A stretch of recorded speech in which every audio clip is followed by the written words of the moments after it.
Mr. Schlanger, it's a great pleasure to have you on this channel for this interview. You've been the spokesman of Lyndon LaRouche for years and a member of the Executive Intelligence Review since the 80s. Maybe we can start here with few words for Lyndon LaRouche that passed away in last February, and then you can introduce yourself for the audience.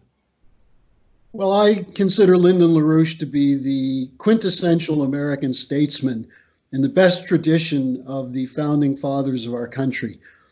I met Lynn when I was involved in the anti-war movement around in Vietnam in the early 70s. And what he kept saying to students is, okay, it's being against the war is fine. The question is, why are we in the war? What's the issue? And what's the solution? And he has always integrated a picture of international economics with strategic policy, with history. And in particular, he's known for his argument that much of the destruction of the modern world comes from the United Kingdom. In particular, not the people of England, but the monarchy and related institutions of the City of London. And these have their tentacles in the European Union now, very significantly in the United States, as we see from the whole Russiagate, the role of Christopher Steele, Sir Richard Dearloffe, the chaos in the last decades, the Iraq War, the Middle East escapades, and so on. Much of this has its origins from British intelligence, but the British don't have the military to back it up. And so they've tended to use, to some extent, the French, but also the United States. There's an old saying, British brains and American brawn. And that's something that Lynn has always emphasized. And he was attacked for it. You know, people said, why does LaRouche think the Queen has so much power? And he said, study it and you'll see. So I worked with LaRouche for many, many years. Starting in 1999, I was one of his two national spokesmen, and I continued until his death last February. And I think your viewers will get a sense from hearing from me the scope of our involvement and LaRouche's personal role in terms of shaping policies in the United States. And just one final point on LaRouche. I got to know during this last campaign in 2016, Roger Stone, who was a longtime friend of Donald Trump and an architect of his campaign. And when Mr. LaRouche passed away, Roger Stone was asked about that. And he said, I'm very familiar with the prophetic wisdom of Lyndon LaRouche. And he said, LaRouche played an important backstage role in the election of Donald Trump. And that doesn't mean that LaRouche talked to Donald Trump or that we're directly involved. But what Roger was referring to is this idea that there's an American system, a political system, an economic system, that's a dynamic system that allowed for the United States to become the world's greatest economic power. And then there's the British system, which is a parasitical empire, and that there's been a fight between the two. And to some extent, Donald Trump not only understands that, but has been orienting his policy towards working together with the ascending power of China and also with Russia, and shifting away from the old U.S., Europe more broadly, but specifically U.S.-British relationship.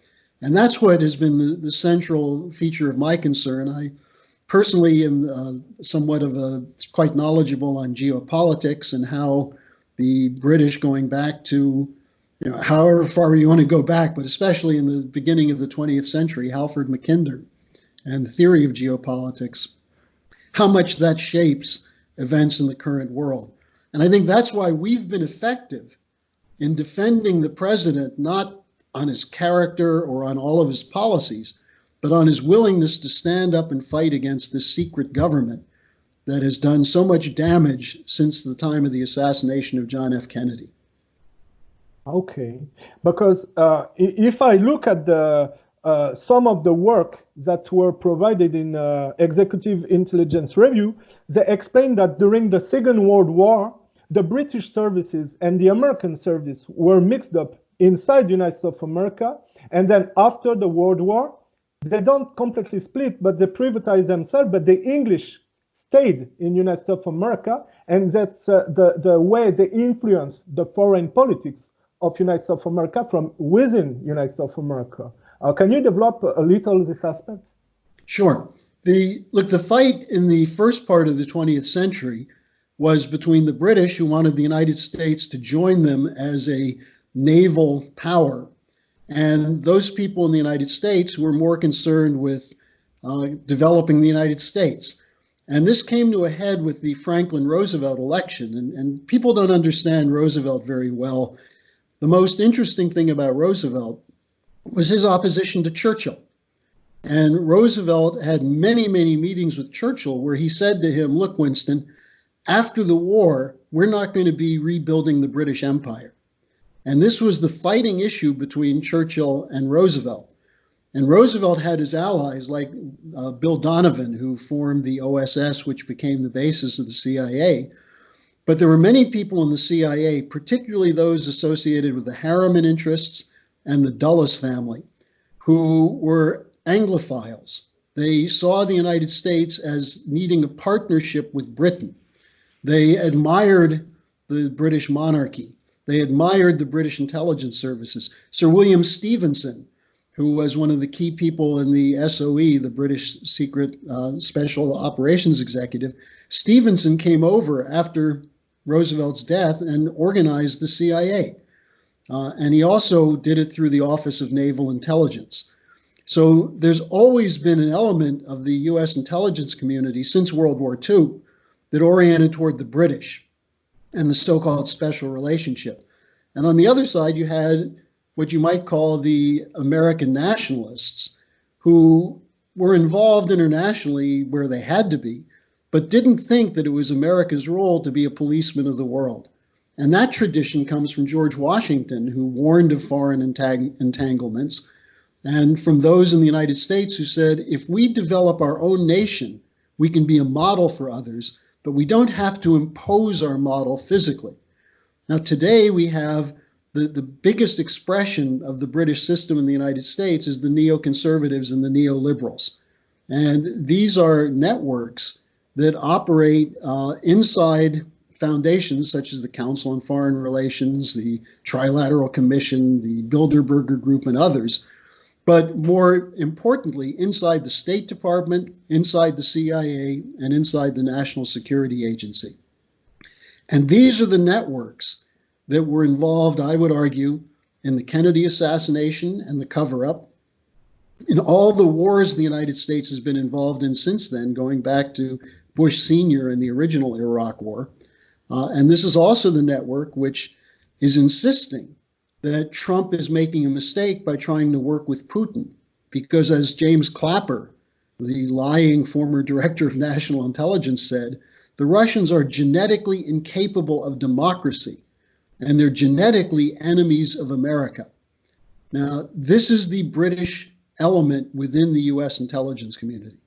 And I might add, in the media as well. The U.S. media is very much like the Daily Telegraph, the Economist, which is the old Rothschild publication, and so on. So you're basically explaining to the audience that the old colonialism of the English Empire through the United States of America is pushing further and more far by the insiders that are linked to the old English heritage. They push America in the wrong direction to extend the legacy of the old British Empire, the traditional colonialism of English. No, that's absolutely right. And you see it economically with the United States, Treasury officials and others, the total supporters of the International Monetary Fund, which functions as a kind of coordinating center for a global bankers dictatorship. You see it in the role today of people like Mark Carney, the chairman of the Bank of England, who's at the center of trying to organize a new financial system with a weaker dollar and a weak U.S. But yeah, this has been the conflict. And you see it also in the debate over such things as what should we do with Ukraine? What should we do with Syria? And, you know, as you and I were talking about before, you can see very clearly that the U.S. and the British, and by U.S. now I'm talking about the intelligence community, the State Department, worked together with the British on regime change in Libya. And of course, the French played a role in that, Syria, Ukraine, and so on. And what's interesting to me, and it's worth noting, is that in the US military, particularly in the Army, you have people who are allied with Trump's view, people who have seen war, who don't want to be in wars. They're not paperclip generals or chicken hawks like the Dick Cheney types, but they were in Iraq and they don't want war. They want the US to pull out of these wars. And who's supporting the wars? Virtually every single person in the Democratic and Republican Party, because they're steeped in this British geopolitics, the idea that you have to have an enemy image. And this goes back, and I think it's important that Trump has used this term recently, it goes back to Eisenhower's discussion of the military-industrial complex, which is not just the military or the defense contractors, but the consultants and the so-called democracy builders and the think tanks and the economists who believe in this idea today of American unilateralism. This is the American version of the British Empire, the Project for a New American Century, so-called PNAC, that came at the end of the communist era, came along and said, this is the end of history. American liberal democracy has prevailed. This is the only system that will be allowed anymore, and anyone who goes against it will pay the price. And look at Gaddafi. Look at Saddam Hussein. Look at what they tried to do to Assad. Look at the vicious attacks on Putin. And now as well in the United States on President Xi of China, because they don't go along with the International Monetary Fund and the City of London, Wall Street global policy. I get the point, but once you talk about the English influence behind, there is obviously you cannot miss the Israelis' of course not. interest, because the Rothschild took the economy since this Napoleon defeat, where he took the economy of the English. Since this time, there is a really close movement between the English economy and the Jewish pro-Israeli economy. So behind what you are denouncing with the British, we cannot avoid the role of the Israeli interests that are pushing in this direction, because obviously it is their interest to do such. Well, some people have the mistaken view that it's the Israelis that are the controllers in this, but you have to just go back to 1900 and look at the emergence around Lloyd George of what was called the British Israelites. These were not Jewish people. These were people who wanted to use the so-called Holy Land to make sure there would never be a bridge between Asia, Europe, and Africa. That's what geopolitics is about. The idea of land bridges, whether it's the Trans-Siberian Railroad or Berlin to Baghdad Railroad, that threatened British control of the seas. And so what they did from 1900 to 1916 was prepare for the collapse of the Ottoman Empire. And one of the things they did was they came up with this artificial idea called Zionism, the idea that Jews want to return to the Holy Land. Now, I come from an Eastern European Jewish background. My grandparents didn't want to go to Jerusalem or Israel. They came to Brooklyn, New York. And a large number of Jews migrated from the terrible conditions in Russia and Poland with pogroms and so on to the United States. Or as Larouche once put it in a very interesting way, if a Jewish tailor in Minsk wanted to get sand up his butt, he'd go to Miami Beach instead of Tel Aviv. Now, the Balfour Declaration was the British sanctioning of creating a so-called Jewish homeland. But it wasn't possible until they rounded up the refugees from the end of World War II and shipped them to Israel and made this a cause internationally. Now, I would argue that in many cases, the Israelis have served as among the more important allies of this British Empire. And there was always a fight. Look, to go back to Eisenhower and this idea of the military-industrial complex, in 1956, the Israelis, in coordination with France and Britain, invaded Suez. They were going to knock out Nasser. And Eisenhower told the British, get the hell out, or we're going to put sanctions on you. Because he did not want a war, a confrontation between East and West over in support of Israel. It was at that point that the Israelis escalated their efforts to get nuclear technology from the French. And I would argue that the French have played a pretty dirty role as sidekicks in this Anglo-American empire. But that you're absolutely right in describing it as a new form of colonialism, where you use banker policy, conditionality policies of the International Monetary Fund, and then false flags in the form of terrorism, many of which were trained and created initially by the British and then by the CIA. So we're dealing with the legacy of a couple hundred years of British imperial policy.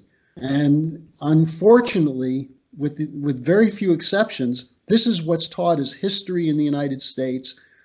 This is what's taught in economic policy, strategic policy. I mean, I just did a talk at a major conference on the difference between John Locke and the American Founding Fathers.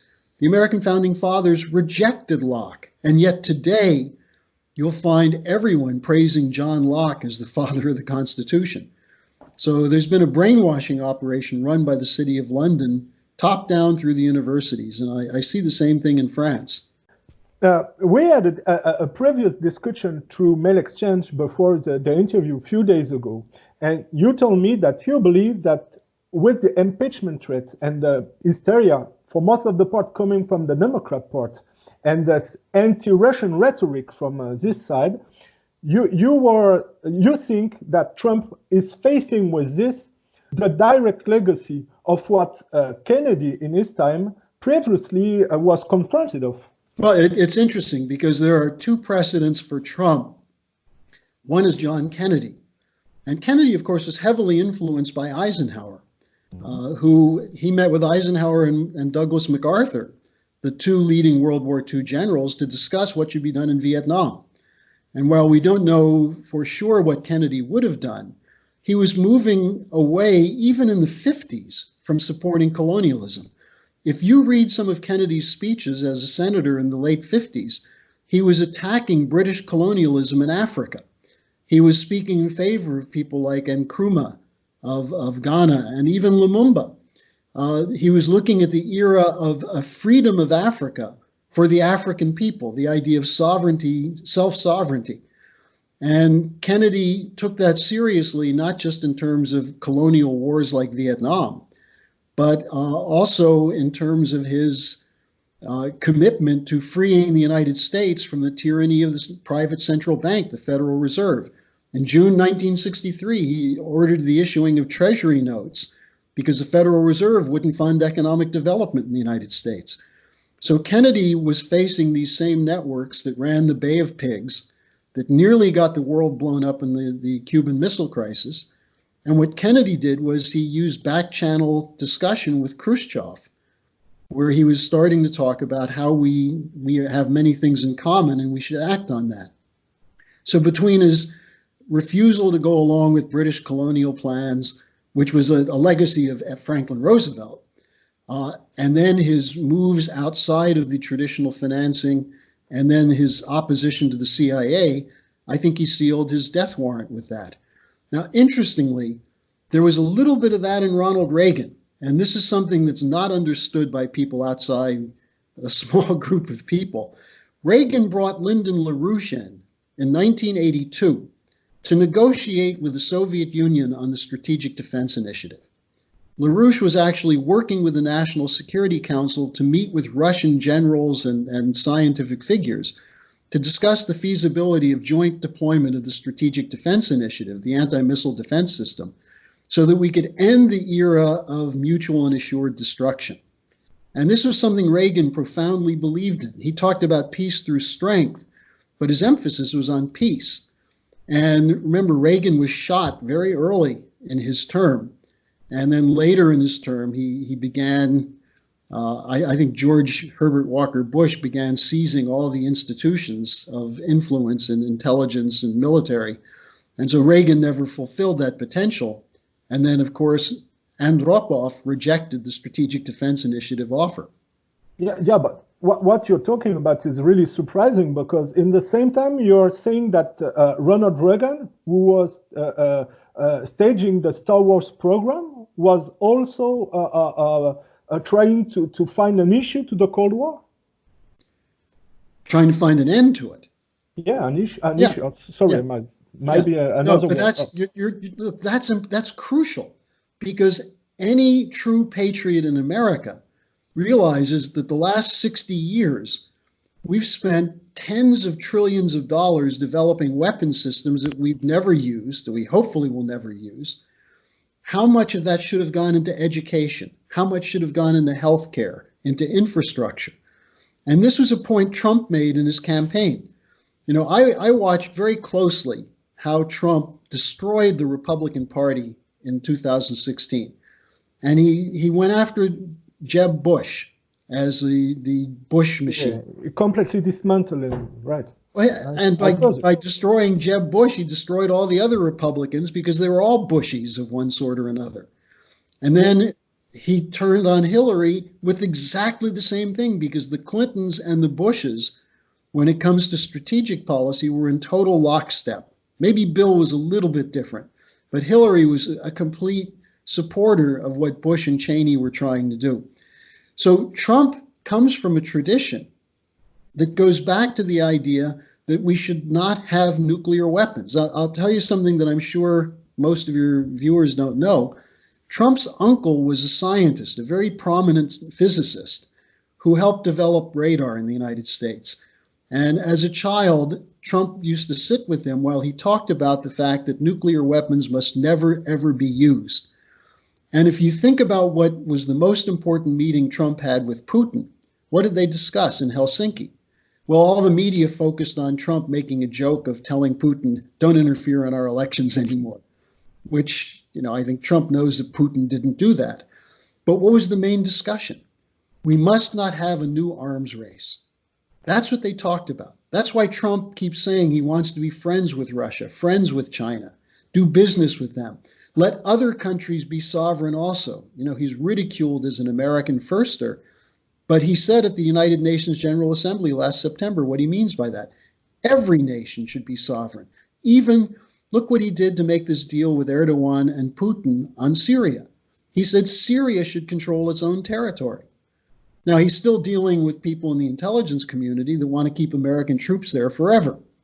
And that's the fight. And that's why there's so much opposition to Trump, because he's breaking with the paradigm, the post-Cold War paradigm of the Project for the New American Century, American unilateralism, the Bush, the Clinton, the political consensus in Washington. He's breaking with it, and they're trying to bring him down because of that. It's my own version, but I always believe that the anti-communism rhetoric of the 60s has been completely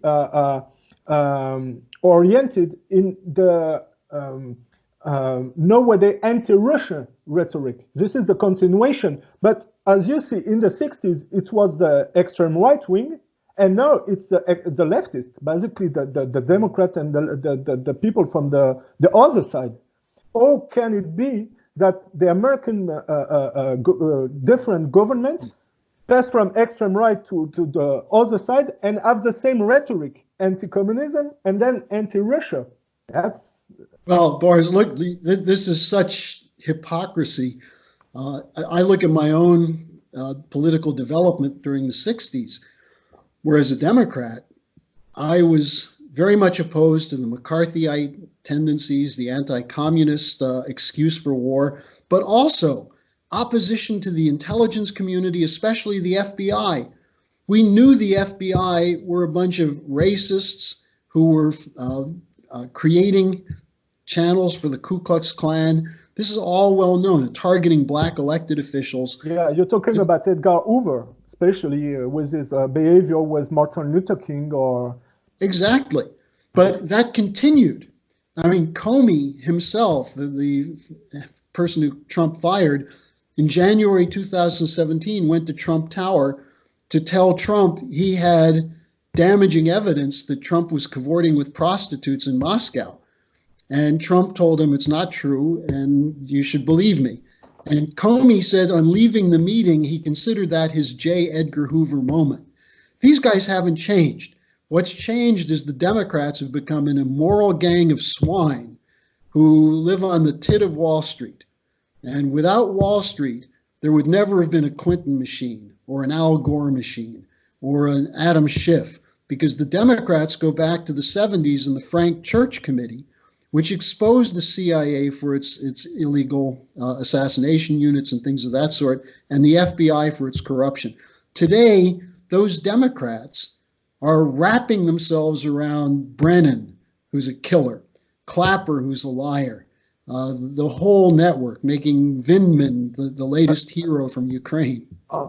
But obviously, at your age, when you look at the what we see in the media every day, don't you think it's just insanity, and this is immature stuff that are always staging on the screen? Because if you look at the behavior of the Democrat with the Ukraine gate, and they're blaming Trump for the Biden's problem. I mean, it's worse, Boris. It's worse than that. Trump is trying to work with Zelensky to solve the problem in eastern Ukraine with Putin. And Zelensky and Putin are talking. And the Democrats, by what they're doing, are weakening Zelensky in favor of the neo-Nazis and the militia units in Ukraine. So, when I look at it, it is hard to believe, but I look at it from the standpoint of Orwell's 1984. What was the issue there? Rewriting history, changing history. So now Putin, who initially was seen as someone who was fighting to defend Russia from the predators that were brought in by Yeltsin in the post-communist era, Putin is now the gangster, the high-level KGB operative. I mean, he wasn't that high level. He was stationed in Dresden in a minor office while he was with the KGB. But what Putin represents is exactly what Trump sees, the need for leaders who fight for their people. And what Trump said is, look, where we have common interests, we can talk. Where we disagree, we can talk. But what Hillary Clinton was prepared to do, and what Obama did, is to launch criminal activity in Syria. One of the key people, actually, there were two people who Trump had appointed who were targeted because of what they knew. And this actually reflects back on what happened in the Kennedy era. But you had Paul Manafort, who understood the situation in Ukraine. And they framed him up with a phony issue of a black ledger that claimed he was getting all this illegal money. And this is part of the Ukraine Gate story. The other one was Lieutenant General Michael Flynn. When he was the head of the Defense Intelligence Agency, he compiled a report of CIA and other operatives of the US government smuggling arms to the jihadists in Syria. And for that, he was fired by Obama. So when he came to Trump, this was their worst nightmare. They were going to have Manafort, who understood the role of Biden and others in destroying Ukraine, and they would have had Flynn, who knew the role of the United States in supporting the terrorists. So what do?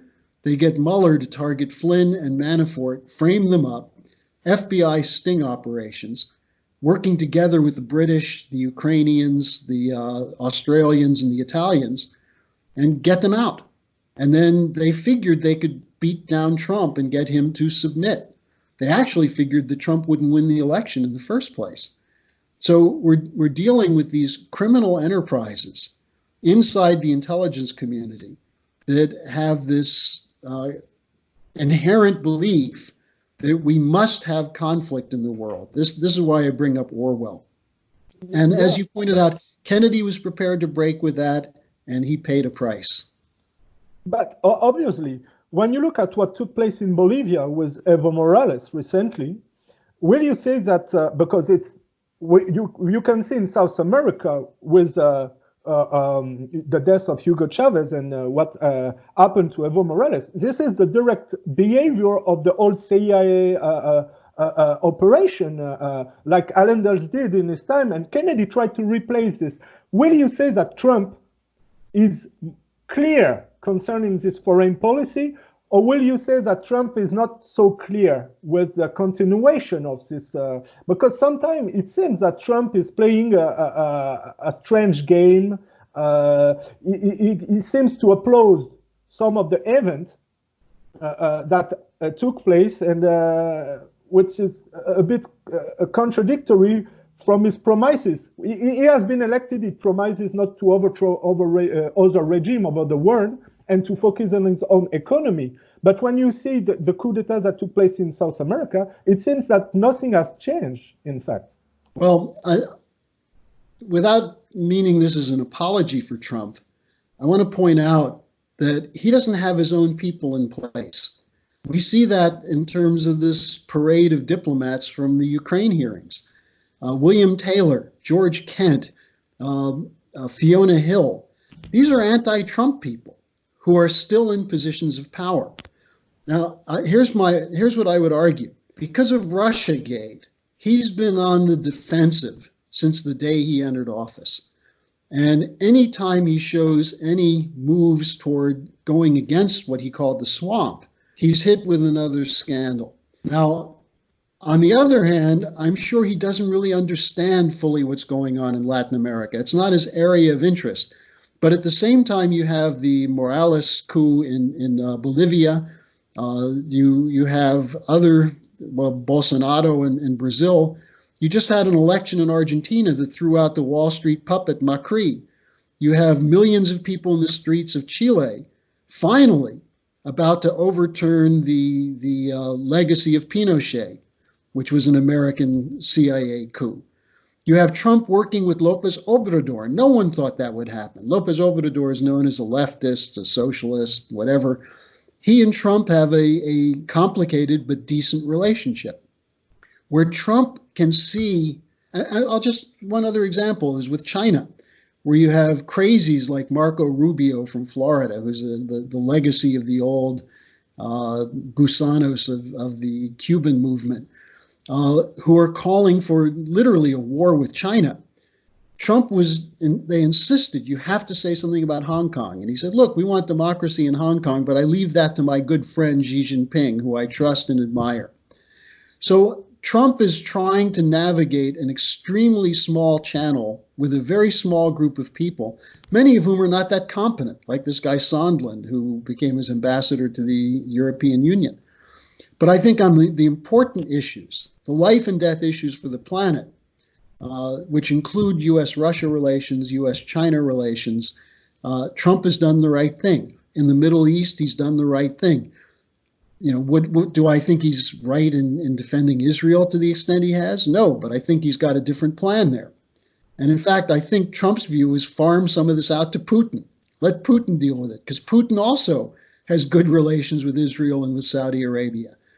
So I think they're trying to carry out a change from the neoconservative unilateralist paradigm to a new paradigm. And it's going to take a while, but that's why I'm devoting almost all of my activity, and Larouche PAC is devoting its activity to stopping this coup, but stopping it by showing that the people who are running the coup are the same people who ran the wars, run the torture and terror operations, and also run the International Monetary Fund austerity policies that are destroying nations. And if Trump were to be more open and clear on that, I think he would be able to drain the swamp and clean things up. And why he's not, I can't really tell you. But this is something I want to develop in this interview, because when we look back at the 50s, the 60s, and the 70s, it seems that the Commonwealth developed many networks all over the planet to extend the interest of some elite circles.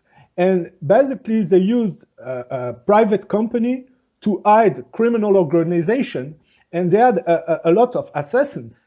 I have a personal story to tell you, but because maybe you don't know this, but it's a personal experience.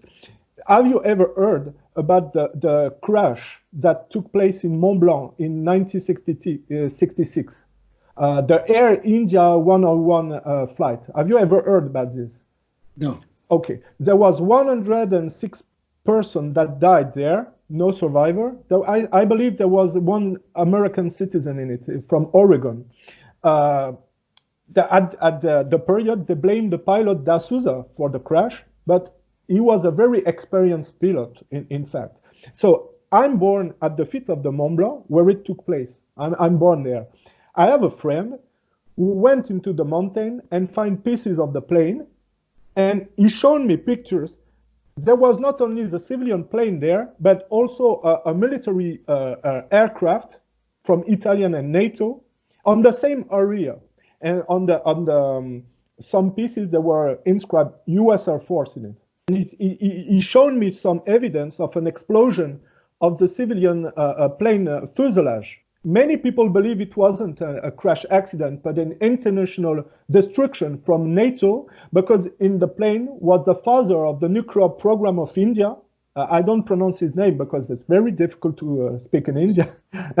And he was going to Switzerland to make a peace speech publicly about the program. He wanted to use the program, the nuclear program, for peace, not for military. And the Prime Minister of India died few months before in strange circumstances. I see in this kind of tragedy the end of those networks of the Commonwealth who were at this time assassinated. People like Enrico Mattei, they tried with de Gaulle. They were assassinating all the people who were against their interests.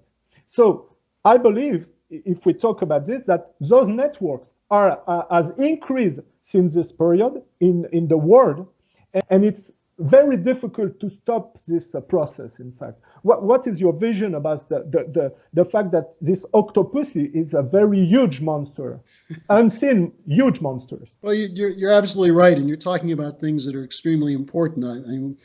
The assassination with Enrico Mattei is at the center of this, the Italian head of the ENI oil company, who is very much opposed to the idea of East-West confrontation. I'll give you some other examples. When the Berlin Wall came down, the head of Deutsche Bank at the time was a man named Alfred Herrhausen. And Herrhausen was saying we should not use shock therapy against Russia and Eastern Europe. We should help them build up their industries. They have a skilled workforce. They just had a crappy system. Let's help them modernize it so we can integrate them into the Western system. Herrhausen was assassinated by a non-existent terror unit called the Third Generation Baader-Meinhof. About 3 months later, or 4 months later, Rohwedder, who was in charge of the Treuhand, which is the trust that was supposed to do the transition from communism to a Western economy, Rohwedder was opposed to a total free market shift. He wanted to have a way of propping up and improving the conditions in the East. He was a second target of this non-existent terror operation. In Europe, this goes back to the late 50s and early 60s, something called Operation Gladio. And this is a crucial operation because through NATO, and it goes back before that to the Italian operations, the operations in France against the resistance movement, the French Communist Party, and so on. But there were assassinations, there were dirty tricks, there were all kinds of operations run to destroy anyone who argued that Europe should have an independent policy course. And one of the key people who was targeted was Charles de Gaulle, because de Gaulle was someone who had a different vision for Europe. His idea of Europe, he's probably turning over in his grave over the European Union. He wanted a union in Europe, but he wanted a sovereign nation states allied from the Atlantic to the Urals. He saw Russia as part of Europe. And instead, you had the geopolitical confrontation between East and West. And so, I don't know, there were a dozen assassination attempts against de Gaulle, many of them run by the CIA probably out of their Rome office, with networks that incorporated French fascists and the remnants of the old Nazi regime that was rescued by Allen Dulles, who was the head of the CIA until Kennedy fired him after the Bay of Pigs. Now, if you look at Allen Dulles' role in this, you begin to get at the unelected control networks that were a part of American intelligence, British intelligence, and co-opted people from France, Italy, and Germany. And that's why, Germany's a mess today, because its leadership still thinks as an occupied country. And I think that the legacy of de Gaulle has been so smeared and attacked that people, you get someone like Sarkozy, who would occasionally pretend he was a Gaullist, or Jacques Chirac, who was a poor imitation of de Gaulle. There are very few Gaullists left, but this was the target of this British operation. And the British brought the Americans in, and people like James Jesus Angleton, who was the sidekick of Allen Dulles, who ran counterintelligence for the CIA for years. These are the people who most likely were involved in the Kennedy assassination. And what's their legacy today? John Brennan, James Clapper, Susan Rice. You had Fiona Hill testifying against Trump. She's supposedly the top Russia expert. Who was her mentor? It was Pipes and Zbigniew Brzezinski. And Brzezinski comes from the same crowd, of these globalists who believe that sovereignty is a threat to a global system of financial elites. Well, look at what's coming out now from the chemical warfare investigation in Syria, the fact that this was a fraud. The Skripal case in London, another fraud. The idea that the Russians shot down the jetliner over Ukraine. There are so many of these frauds. Just last month, there was an assassination of the chief engineer of the modern dam that was just built in Ethiopia. So, people who represent this tradition, and you mentioned India, look at the Gandhi family, what was done to Indira Gandhi and then Rajiv Gandhi. And that's the British playground. You look at the Saudi role, the Wahhabite, that was developed at Oxford, that artificial synthetic version of Islam. Look at the synthetic version of Judaism that presides in Israel now, Zionism. That's another product of the Ashmolean Museum at Oxford. If you look at the transformation of those networks with time, they adapt themselves with the historical process. They were anti-communism at the period of Kennedy, but once USSR failed, they transformed into a group that financed the failed jihadists to destroy, stage this war on terrorism, financing terrorism to justify their interventionism. No, you're absolutely right. And look, they had to evolve to some extent, because after communism fell, what was the purpose of NATO? Well, all of a sudden, the purpose of NATO is to protect the Ukrainian people, except the people who were doing that destroyed Ukraine. If you look at Ukraine in 1991, it had the 10th largest GDP per capita in the world. Today, Ukraine is 42nd out of 42nd European countries in per capita GDP. Why? The International Monetary Fund and then the Maidan coup in February 2014. The people who were out there complaining that Trump is threatening to bully Ukraine and attack Ukraine and blackmail Ukraine, they're the ones who destroyed Ukraine. Now, did the media report any of it? No, not at all. Oh, you're completely right on this. If I look at the coup d'etat that took place in Ukraine recently, on our modern era, the media version is completely insane, because I know, because I studied it, that the CIA came with a large amount of money. $5 billion is what Victoria Nuland admitted, the Undersecretary of State who was there. It was the period of Obama, Ashton, Clinton, Biden, all of with among Soros. And don't forget George Soros. Yeah, George Soros was involved in that. You have a permanent regime change operation, color revolution. They're now operating in Hong Kong to try and overthrow. They're not going to overthrow China, but to cause disruptions there. But here's the point: why do they do these things? They have a system which is collapsing. The Western financial system is extremely weak right now. Never recovered from 2008, and in fact, it continued the same policies after 2008. And instead of recognizing they're flawed, this idea of a free market speculative economy is flawed, they're going double down with it. Now, here's the problem they have. You have rebellion all over the world. You had Brexit. You had the Trump election. You have in Germany, the CDU and the SPD are collapsing as parties. In Italy, ultimately, I think Salvini and the Lega is going to get back into power. You know, France is a little bit different, but I think the shine of Macron is gone, and he's being exposed as nothing but a puppet for these same criminal bankers. But then you look, as I mentioned, Chile, Brazil, Argentina. There's a global rebellion against this consensus.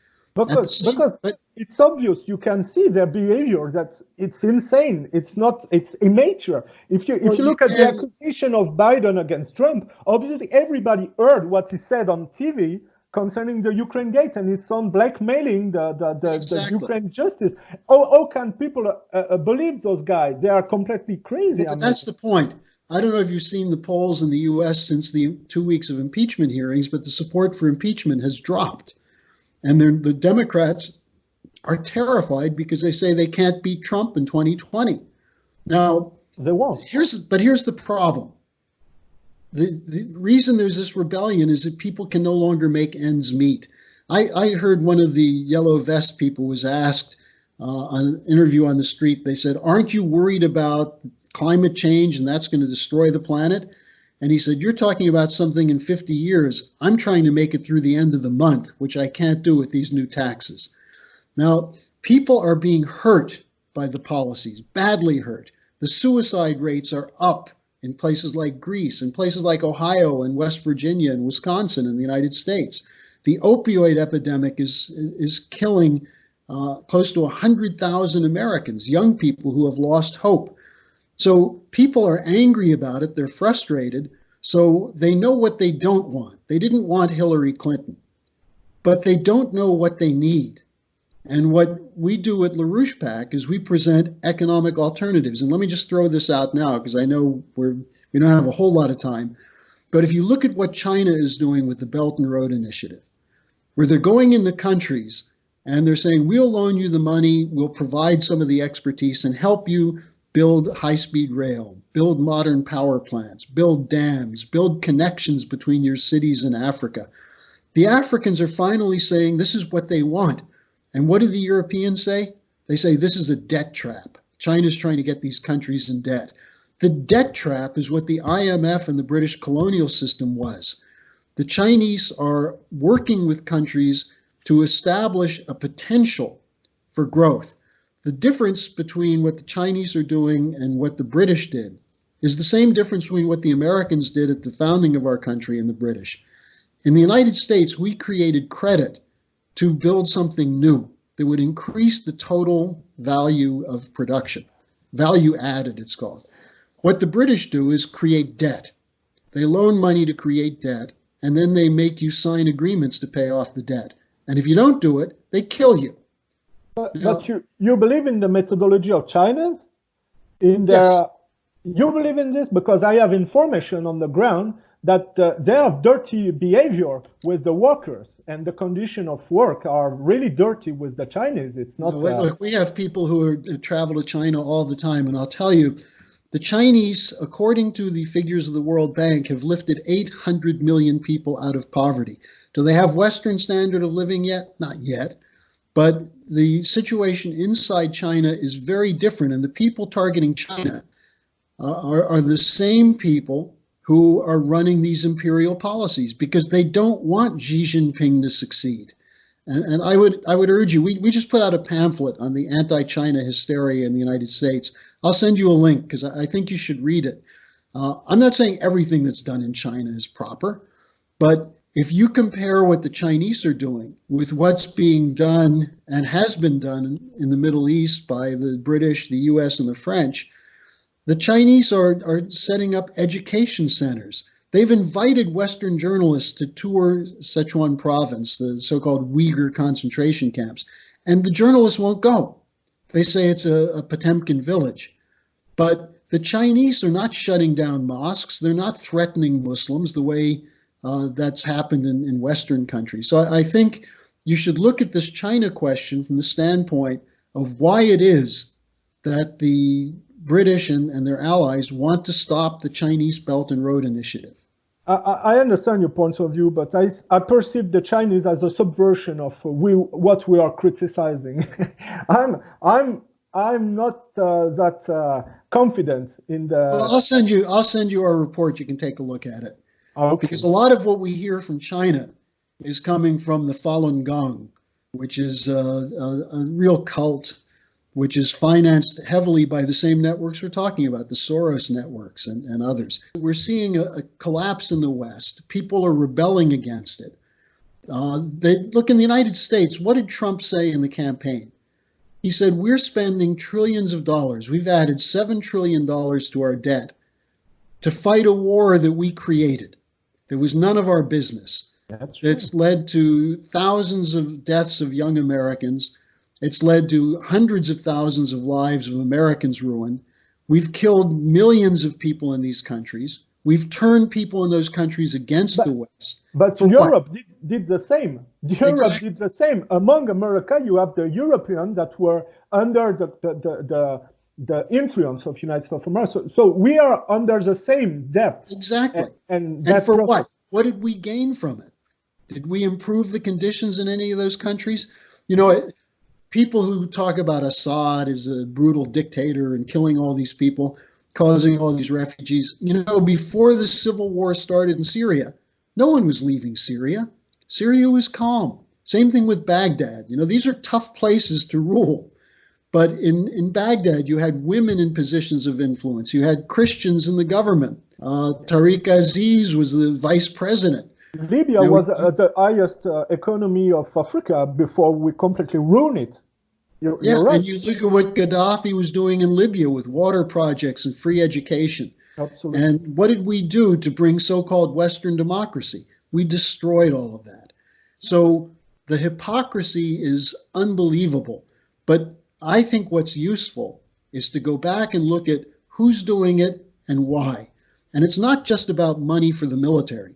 It's about global governance. It's about the idea of a top-down banker's dictatorship in which no country has the right to get out of line.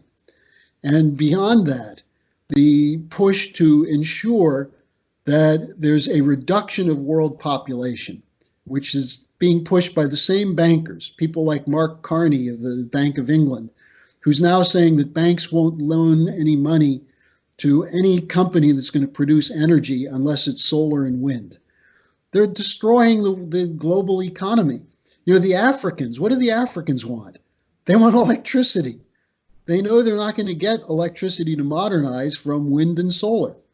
So we're seeing policies that are being implemented that go back to the period at the end of World War II that basically started with the idea that an Anglo-American governance has to control things.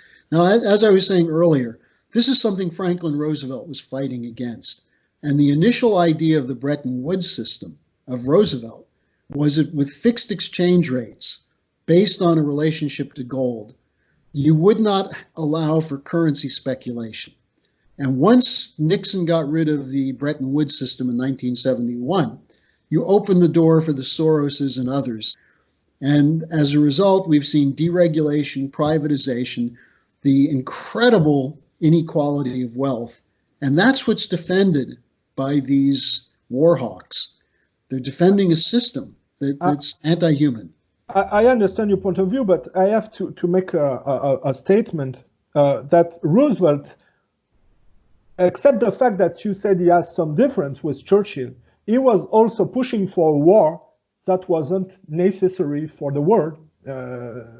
He was behind the people that were pushing for the war, the Second World War, and made a lot of publicity for it, while a lot of people were against the war. So I agree. I don't know when you're talking about. Look, Roosevelt, I think World War II was a necessary fight once it happened. The people who were the criminals in World War II are people like the Bush networks and the Harriman networks who funded the Nazis, working together with Montague Norman, the head of the Bank of England. The British wanted Hitler in power because they wanted Germany fighting Russia. And they wanted to make sure that France and Russia never allied with Germany. That's why World War I happened. Yeah, but you also have financial interests that were pushing behind Churchill and Roosevelt to have this war because there was interest. And the problem with Roosevelt, he wasn't clear concerning the fact that he pushed for this war. Well, it wasn't. Well, I think you have to. I can send you some material on that. Let me tell you something interesting. In 1942, a bank called the Union Bank Corporation of New York was seized by the Attorney General under the Trading with the Enemy Act. The two leading members of this bank were Roland Harriman, the brother of Averell Harriman, one of the leaders of the Democratic Party, and Prescott Bush, the father of George H.W. Bush. This bank was providing millions of dollars to the Nazi war machine, even after the United States was at war with Germany. So there were Americans who played a role in putting the Nazis in power, and they wanted them in power. But Roosevelt was not one of them. And I think Roosevelt was right to bring the United States into the war for the same reason de Gaulle was right for trying to rally the French people against the Vichy regime. Okay, so you're sure about this, about Roosevelt, yeah. Your version, you're sure about this. Now, yeah, I'm sure about it. I mean, Roosevelt's economic policies came from Alexander Hamilton, who was the founding father, who was opposed to the idea of private central banks and instead wanted government banks so there would be credit available for investment in physical production. So this is a longer discussion. Okay, no. But the interest of the interview is to have the point of view of specialists on those topics.